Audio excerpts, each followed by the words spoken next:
Véletlen volt, mert ugye én folyamatosan képzem magam, mert érdekel. Egy mentál tréner képzésen vettem részt, ahol ezt megemlítették. Ezt a mentál tréner képzést, ez egy agykutató tartotta Bécsből, és ugye az agyról beszélt, és ha ő megemlíti, és egy részét el is mondta, tehát része volt a képzésnek, hogy ez egy nagyon jó tréning, és nagyon jók a hozzátartozó lépések, akkor úgy gondoltam, hogy ebbe kell legyen valami, ha ezt egy orvos és egy agykutató is ajánlja, és akkor elindultam ezen az úton, elkezdtem keresni.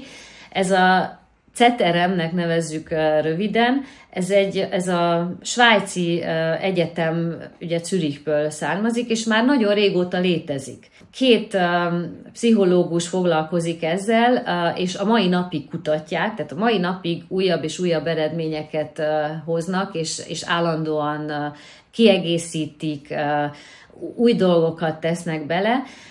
Én jelentkeztem egyszerűen egy ilyen képzésre, ami maga a tréning, amit most már én is ugye ajánlok bárkinek, de nem voltam rá felkészülve, ez nagyon érdekes volt, mert úgy voltam vele, hogy én csak akartam tudni, hogy mi ez.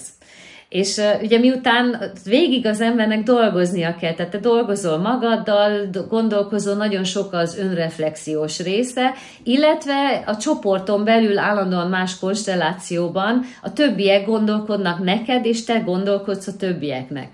És egyszerűen, bár én nem voltam igazából erre ráállva, ugye vitt ez a tematika magával, és azt éreztem, hogy egyre inkább benne vagyok, és egyre inkább hat rám. Pedig nem is mentem oda konkrét célokkal, tehát nem azért mentem oda, mert valami problémát akartam megoldani, hanem én magát a tematikát akartam megismerni, és annyira tetszett, hogy én utána azt mondtam, hogy igen, ezzel szeretnék bővebben foglalkozni, és szeretném mélyebben megismerni, és akkor elvégeztem ennek a tréner képzését, ami 1 év.